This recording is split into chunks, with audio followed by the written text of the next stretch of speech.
Hello বন্ধুরা, tips blog and Tojo চ্যানেলের আরেকটি নতুন দিনে আপনাদের অনেক অনেক স্বাগত। আমি শাশ্বতী চৌধুরী আজকে আরেকটি নতুন ভিডিও নিয়ে চলে এসেছি আপনাদের সাথে শেয়ার করব বলে।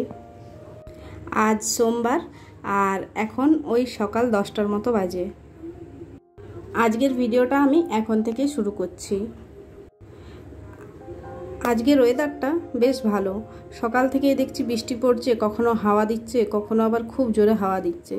অবশ্য আমাদের এইদিকে ওয়েদারটা ভালো, কিন্তু ওই বাংলাদেশ ওই সাইডে বা দীঘা ওই সাইডে নিউজে যা দেখছি দেখেই মনটা খারাপ হয়ে যাচ্ছে। এত খারাপ ওয়েদার ওইদিকে, এত জলঝড় হচ্ছে, বিশেষ করে ঝড় হচ্ছে, কত যে ক্ষয়ক্ষতি হচ্ছে বলে বোঝানো যাবে না। ওটা দেখে মনটা একবার খুব খারাপ লাগছে। এই ঘূর্ণিঝড় যখন আসবে শুনি তখনই মনের ভেতর একটা ভয় কাজ করে। সবার আগে এটাই মনে হয় এইবারে কত মানুষের কত ক্ষয়ক্ষতি হবে। শুধু মানুষের বললে ভুল হবে, এই জলঝড়ে সব থেকে ক্ষয়ক্ষতি হয় তো পশু পাখিদের। একটা পাখি কত কষ্ট করে একটা বাসা তৈরি করে, আর সেই বাসা এই ঘূর্ণিঝড়গুলো এসে একদম উড়িয়ে নিয়ে চলে যায়। বেশি কষ্ট তখন লাগে যখন ওই বাসাতে ডিম বা বাচ্চা থাকে। ছোটোবেলায় যখন ঝড়ের পরের দিনে টিউশন যেতাম সকালে, তখন দেখতাম রাস্তায় কত বাসা পড়ে আছে, কত ছোট ছোট পাখির বাচ্চা পড়ে আছে। এইগুলো দেখে বড় খারাপ লাগে, কিন্তু উপায় তো নেই কিছু করার।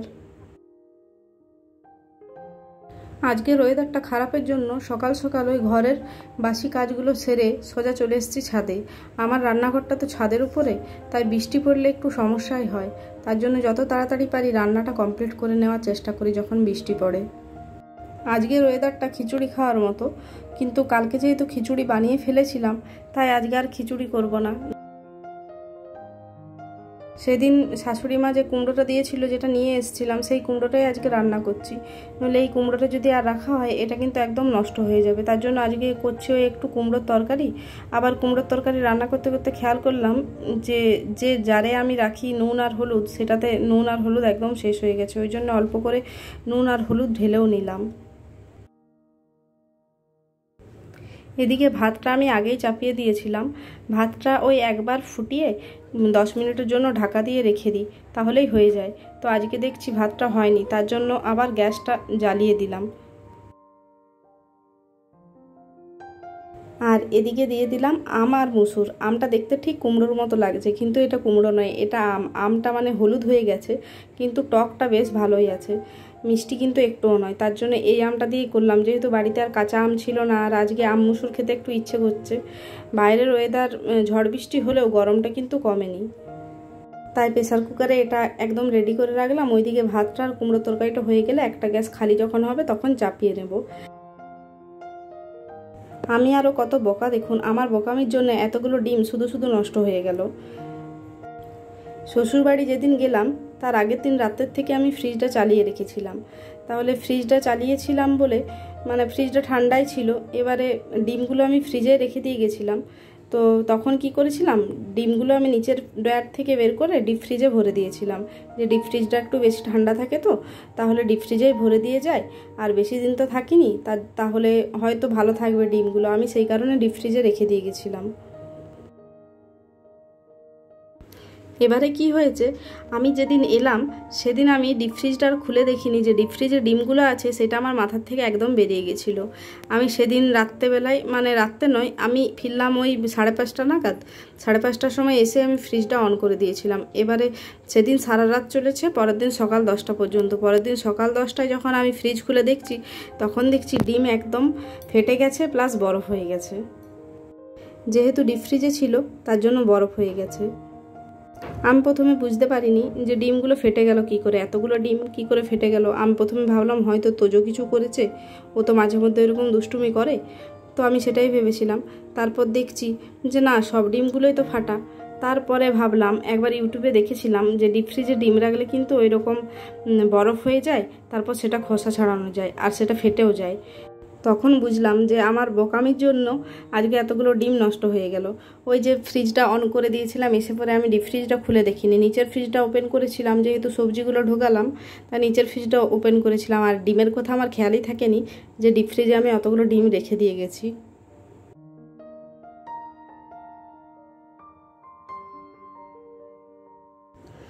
আপনাদের সাথে কথা বলতে বলতে আমার এই যে কুমড়োর তরকারি, আম ডাল আর ডিম ভাজা হয়ে গেছে। তোজোটা আজকে সকাল থেকে কিচ্ছু খায়নি, সকালে সেই 4টে বিস্কুট আর হরলিক্স খেয়েছিল, তারপরে আর কিচ্ছু খায়নি। তাই এখন 12:30 বাজছে, ওকে আগে ভাতটা দিয়ে দিই।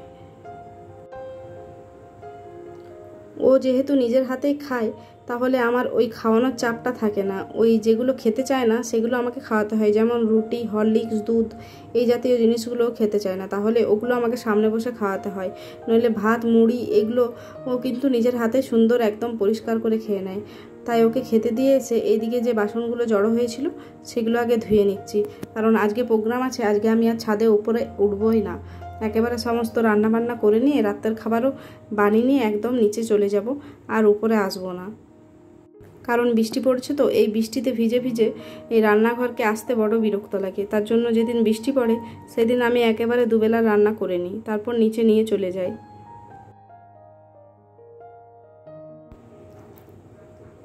এখানে যে র্যাকটা দেখছেন বাসন রাখার, এটা আমি মার্কেটে কিনেছিলাম। এটার দাম কিন্তু খুব কম, কিন্তু বাসন ধরে অনেক। এটার দাম নিয়েছিল ওই 200 টাকার মতো। যদিও এখানে এই সকল জিনিস কেনার ইচ্ছে থাকেনি, কিন্তু যত দিন যাচ্ছে আস্তে আস্তে একটা করে জিনিস হয়েই যাচ্ছে। আর আমার কোয়ার্টারে যেহেতু একটা ভালো স্টিলের র্যাক আছে, তার জন্য আমি এখানে এটাই কিনলাম। এখানে কেনার তো কোনো প্রোগ্রামই থাকেনি। প্রথমে যখন এখানে এসেছিলাম তখন সেই তারের যে ঝুড়িগুলো পাওয়া যায় না, সেগুলো কিনেছিলাম। কিন্তু ওই রাস্তায় আস্তে আস্তে, মানে ওই যখন জিনিসপত্রগুলো কোয়ার্টার থেকে এখানে বাঁকুড়াতে আসছিল, তখন দেখি পড়ে গেছে ওই ঝুড়িটা রাস্তাতেই। তাই এখানে এসে এই র্যাকটাই কিনেছিলাম। এটা কম দাম হতে পারে, কিন্তু এটাতে আমার সমস্ত বাসন এখানেই ধরে যায়। আজকের ওয়েদারটা শুধু একবার দেখুন, এত সুন্দর ওয়েদার হয়ে আছে। আর মেঘটা কোনো কোনো জায়গায় সাদা হয়ে আছে, কোনো কোনো জায়গায় কালো হয়ে আছে, আর দেখে মনে হচ্ছে এক্ষুনি ঝরঝর করে বৃষ্টি নামিয়ে দেবে। কিন্তু এই মেঘটা হওয়ার কিছুক্ষণ পরেই কিন্তু মেঘটা পরিষ্কার হয়ে গেল, আর কিন্তু বৃষ্টি হয়নি। এখানের ওয়েদারটা দেখতে বেশ ভালোই লাগছে, কিন্তু ওই যখন নিউজগুলো দেখছি না বাংলাদেশের, তখন খুব মনটা খারাপ হয়ে যাচ্ছে। তো বাংলাদেশের বন্ধুরা, আপনারা কিন্তু কমেন্টে আমাকে জানাবেন যে আপনারা কেমন আছেন। আর ছাদের এই কর্নারটা দেখুন, এটা হচ্ছে তোজোর সব থেকে ফেভারিট জায়গা। ওর যত রাগ অভিমান হয় তখন এখানে এসে দাঁড়িয়ে থাকে, এখানে এসে ঘুম থেকে উঠে ব্রাশ করে, এখানেই খাবার খায়, সমস্ত কিছু এখানেই ওর। তো দুপুরে খাবার দাবার খেয়ে একটু রেস্ট করে সন্ধ্যের দিকে চলে গেলাম। সামনেই একটা মার্কেট আছে, মানে ওই শপিং মলের মতো ছোট্ট মতো আছে, ঠিক শপিং মল নয়, ওই গ্রোসারিজ শপিং মল বলতে পারেন। সমস্ত কিছু এখানেই পাওয়া যায়। তো ওই শপটাতে এসছিলাম, কিছু জিনিসপত্র শেষ হয়ে গেছিলো, তার জন্য সেগুলো নিতে এসছিলাম। তাহলে আজকের ভিডিওটা আমি এখানেই শেষ করি বন্ধুরা। আজকের ভিডিওটা আর বড় করছি না। আপনারা সবাই আমাকে কমেন্ট করে জানাবেন কেমন লাগছে আমার ভিডিও। আর যদি ভালো লাগে তাহলে একটা লাইক করে এবং সাবস্ক্রাইব করে পাশে থাকবেন, এবং সবাই সুস্থ থাকবেন। আর বাংলাদেশের বন্ধুরা যদি কেউ এই ভিডিওটা দেখে থাকেন, তাহলে অতি অবশ্যই কমেন্টে জানাবেন আপনারা সবাই কেমন আছেন।